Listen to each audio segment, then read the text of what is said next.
Friend, कैसे हैं आप लोग। मैं हूं नीलम गुप्ता। मेरे ब्लॉग में आपका स्वागत है। नीलम की कहानी, नीलम की जुबानी पे आप लोग बने रहिए। मैं जानती हूँ कि आप लोग मेरा वीडियो को देखने के लिए बहुत उत्सुक रहते हैं और मैंने 10 दिन से वीडियो नहीं डाला था और कल आप लोगों की फरमाइश की वजह से एक वीडियो डाला था मैंने। तो दरअसल थोड़ा हुआ क्या, मेरी जो बहन की अभी लगभग 2 साल हुई है शादी हुए और उनकी बहू के मतलब अभी 6 महीना की बेटी है और उस बहू की दोनों किडनियाँ एकदम ख़राब हो गई हैं। डॉक्टर ने भी जवाब दे दिया है कि दरअसल जब तक चल रही है तब तक चल रही हैं और इलाज ही के बहाने वो मतलब जब तक रहेंगी तब तक रहेंगी। तो ये सब सोच सोच के बड़ा टेंशन था, इसीलिए हम थोड़ा ना और नहीं फोकस कर पा रही थी वीडियो पर, क्योंकि जब घर में कुछ परेशानी होती है ना तो कुछ भी अच्छा नहीं लगता है। और मेन चीज़ मुझे बहू से ज़्यादा मुझे उस बेटी की चिंता होती है जो अभी 6 महीना की है। उसने तो अभी दुनिया के बारे में जाना भी नहीं है। तो यही सब परेशानी थी और थोड़ा घरेलू मैटर था। छोड़िए, ये तो सब चीज़ें होती रहती हैं। तो ईश्वर करे, मैं तो आप लोगों के लिए यही दुआ करूँगी कि आप लोग हमेशा कुशल मंगल से रहें, जहाँ पर भी रहें हमेशा मस्त रहें, खुश रहें और आपकी प्रसन्नता, आपकी खुशी से ही हम भी प्रसन्न हैं। तो जैसे वीडियो में मैंने कल एक बनाया था, बताया था कि देखिए जो जंगल और पहाड़ होता है ना, वो अपनी गोद में बहुत से रहस्य छुपा बैठा होता है। जीवन में बहुत कुछ ऐसा होता है जिसके बारे में कल्पना भी नहीं कर सकते हैं और जब उस चीज़ें सामने आती हैं तो आँखें मानने के लिए तैयार, दिल मानने के लिए तैयार नहीं हो और आँखें मानने के लिए तैयार होती हैं। तो दरअसल आप लोगों ने हमेशा क्या जो कहते हैं ना भूतिया मूवी देखी होंगी, तो उसमें तुमने देखा होगा कि बहुत सी चीज़ें ऐसी होती हैं। लेकिन सच्चाई ये है कि अब कुछ लोग मानते नहीं मानते, लेकिन ये तो सत्य है 100% कि जैसे रात है तो दिन है, भगवान है तो शैतान है। आप तो ये चीज़ जानते ही है ना। हमारी भी घटना की बहुत सी ऐसी कहानियाँ हैं और बहुत से जीवन का अनुभव है वहाँ पर, जो मैंने अपनी आँखों से देखा भी है और महसूस किया है। वो आज भी वाक़या याद करती हूँ ना तो कहीं ना कहीं मेरे शरीर के एकदम एक एक रोंगटे खड़े हो जाते हैं। तो जैसे मैंने कल एक वीडियो में बताया था, एक जो भूतिया अड्डी थी, तो उस भूतिया की एक कहानी नहीं अड्डी की है। ऐसी बीहड़ में 3-4 जगह ऐसी थी जहाँ मतलब आपको खुद फील होता कि हाँ, यहाँ नकारात्मकता शक्तियाँ हैं। खुद फील करते आप ये चीज़ के लिए। तो एक अड्डी के बारे में तो मैंने कल बताया था, जो खड़गोईपुर की जंगल की कहानी थी, जो फक्कड़ कुसुमा की। क्योंकि कहा यह जाता था कि उस जगह पे 2 हत्याएँ की गई थी। उस अड्डी पर 2 हत्याएँ की गई थी फक्कड़ कुसुमा ने उस ज़माने में। अब मतलब मेरे सामने तो ये घटना नहीं है, लेकिन मैंने सुना था कि यहाँ पर 2 लोगों की मतलब हत्या करके वहाँ गाड़ दिया गया था। और वो किस परिस्थितियों में हुई मुझे ये नहीं मालूम है जानकारी। लेकिन जब हम लोग उस रात में वहाँ रुके हैं तो पूरी रात में खड़बंडर मचा रहा। फिर सुबह हुआ, तो जब सुबह हुआ तो निर्भय सबसे पूछने लगे कि क्या हुआ था, क्या हुआ था। तो हम सोचे कि सब लोग मजाक कर रहे हैं मुझे डरवाने के लिए, लेकिन हम इन लोगों की बातों में नहीं आएंगे, ना मैं डरूंगी। तो फिर मैंने जो लड़के और थे जो पुराने उनके गैंग के थे, तो मैंने कि क्या इसमें सच्चाई है। तो कह रहे हाँ, इसमें 100% सच्चाई है। फिर भी हमने यकीन नहीं किया उस चीज़ का।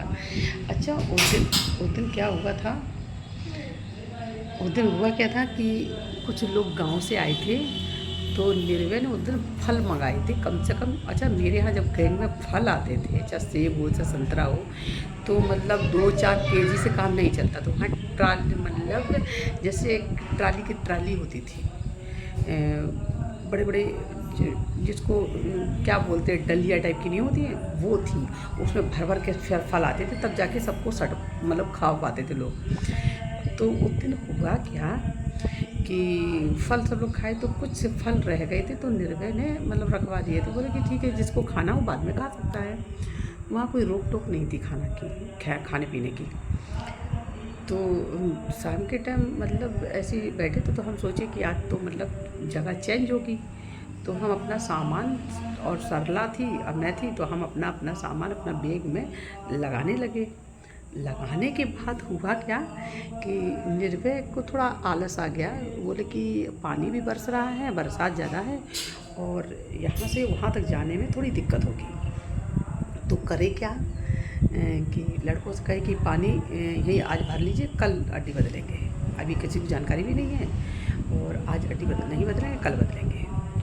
तो हमें ये खुशी हुई कि चलो ठीक है, कम से कम सुकून से रात भर सोएंगे तो, क्योंकि नहीं तो पता क्या होता था, दिन में तो आराम करने को मिलता था, रात में चलते चलते चलते कभी कभी 3 बज जाता था, कभी कभी 4 बज जाता था चलते चलते रात में बिहाड़ में, जंगल में। क्योंकि लोग जो दिखाते हैं ना कि जंगल में आदमी घोड़े से चलता है या गाड़ी से चलता है, तो ऐसा तो कभी होता नहीं। क्योंकि अगर घोड़ा गाड़ी से चलेंगे ना तो इतनी घना जंगल होता है, इतने घने पेड़ होते कि आदमी 2 मिनट में मर जाएगा अगर ये सब चीज़ें इस्तेमाल की जाएंगी तो आप समझ सकते हैं कि बिहड़ इतना घना होता है कि जैसे आप और मैं आमने सामने बैठे हैं और पीछे से कोई थप्पड़ भी मार के जाएगा तो आप पहचान नहीं पाएंगे कि आपको थप्पड़ किसने मारी है। आप समझ लीजिए, इतनी भूल भुलैया जगह होती है वो जंगल, इसीलिए तो उसको जंगल बोलते हैं। क्योंकि जंगल इतना घना ना होता तो जानवर कैसे सुरक्षित रह पाते हैं। तो हम सोचे कि चलिए आज रात यहीं उतारे। मुझे तो ये मतलब खुशी थी कि कम से कम चैन की नींद आज सोने को मिलेगा, नहीं तो रात भर चलते चलते पैर में जो सूजन आती थी वो अलग, और रात भर नींद आती। आप लोग तो चैन से मतलब रात में सोते हैं अपने अपने बिस्तरों पे, अपनी चारपाई, अपने खटिया पे, लेकिन वहाँ हम लोगों की स्थिति क्या होती थी कि रात भर हम लोग को ऐसी जैसी जग रही आँखें वैसी पूरी रात गुजर जाती थी आँखों से, और दिन में सब आराम करते थे।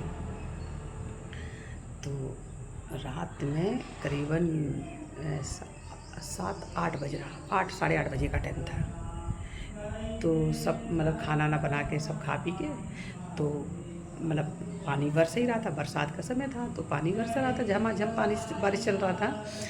तो हम मतलब हम और निर्भय उधर बैठे थे, तो हम निर्भय और मैं बैठ के ताश खेल रही थी। जो पत्ते होते ना वो खेल रहे थे। और दूसरे कैंप में जहाँ पकड़ने का कैंप लगा था, जो पकड़े रहती थी उसमें सदस्य भी रहते थे।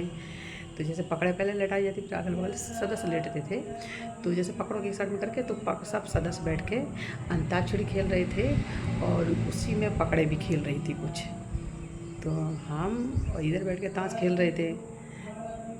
तो हुआ क्या, थोड़ी देर बाद मतलब एक लड़का बोला कि बब्बा, जिसका नाम हुकुम सिंह बब्बा था, जो हम आपको बताते हैं एक बुजुर्ग थे हुकुम सिंह। कभी पुराना वीडियो देखना तो एक बुजुर्ग से मूँछें सफ़ेद रहेंगी और गन मशीन टांगे रहेंगे, उनका नाम था हुकुम सिंह बब्बा।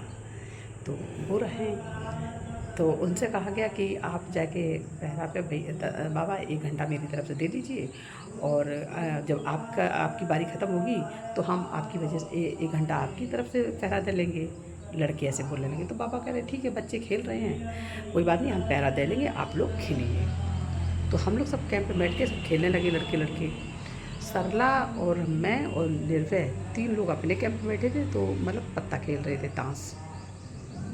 अब हुआ क्या, और मतलब निर्भय हमसे कहने लगे कि ऐसा करो, जाके एक बोतल ख़त्म होगी दारू की, तो उसमें से जाके बैक पाइपर, मतलब निर्भय का फेवरेट दारू थी बैक पाइपर, तो वो निकाल के लाइए। तो हम कहे सलाह तू चली जा लेके आ, तो सलाह लेने चली गई। इतने में सब लोग खेल रहे थे, इतने में क्या हुआ, मतलब दूसरे दिन की बात खुल हंसी मजाक होने लगी कि अरे यहाँ भूत रहे, यहाँ भूत रहे, या भूत ने फेंक दिया था, ये कर दिया था, मतलब मजाक कर रहे थे सब लोग। तो उतने में निर्भय ने क्या किया, जो फल थोड़े बचे थे वो लड़कन के ऊपर मारना शुरू कर दिए। जब फल मारना शुरू कर दिए तो लड़के समझे कि सब मजाक हो रही है कि कहाँ से आ रहा फल। तो मतलब जो एक किशोर मामा था, उनको सेब मारा तो सेब उनके लग गया, तो सेब उठा के खाने लगे कि ऐसे भूत अगर फल मारे तो बहुत अच्छा लगेगा खाने में, मतलब हंसी मजाक चल रही थी। उसके बाद निर्भय जब फल ख़त्म हो गया तो जूता उठा के मार दिया, तो फिर पता चला कि हंसी मजाक हो रही है। 1 घंटा के बाद पूरा जैसे माहौल ही चेंज हो गया। आप यकीन नहीं करेंगे इस बात को, आप ये सोचोगे कि नीलम जो बात कह रही हैं एकदम फेंक कह रही है, लेकिन रियलिटी यही है कि मैं सच में 100 में से 100% सच बात कर रही हूँ कि आपको उस समय का जो नज़ारा देखते आप लोग अपनी आँखों से, तो आप लोग खुद विश्वास नहीं करते। हमें लगता है कि कुछ मतलब जो हार्ट पेशेंट हो तो उनका तो हार्ट ही फेल हो जाता है जब वो घटना देख लेते तो बहुत कुछ ऐसी वाक़याएँ हैं, लेकिन मैं बारीकी बारीकी बताती हूँ। तो आप लोग प्लीज़ बने रहिए, जो लोग मेरे चैनल को सब्सक्राइब नहीं किए तो प्लीज़ कर लीजिए, क्योंकि मैं चाहती हूँ कि मेरा वीडियो जब भी जाए तो आप लोगों तक ज़रूर पहुँचे और मेरी कहानी ज़रूर आप लोग सुनें। और इतने दिन से वीडियो नहीं डाले, हम जानते कि आप लोगों को बहुत तकलीफ़ हुई है। तो अगली कहानी नेक्स्ट वीडियो में, उस रात में और क्या क्या घपला हुआ है, क्या क्या हुआ है, वो सब बताएंगे आपको, लेकिन बारीकी बारीकी। और कमेंट में ये ज़रूर बताइएगा आपको सच में मेरी कहानी अच्छी लगती है या नहीं। बाय, अगले वीडियो के लिए।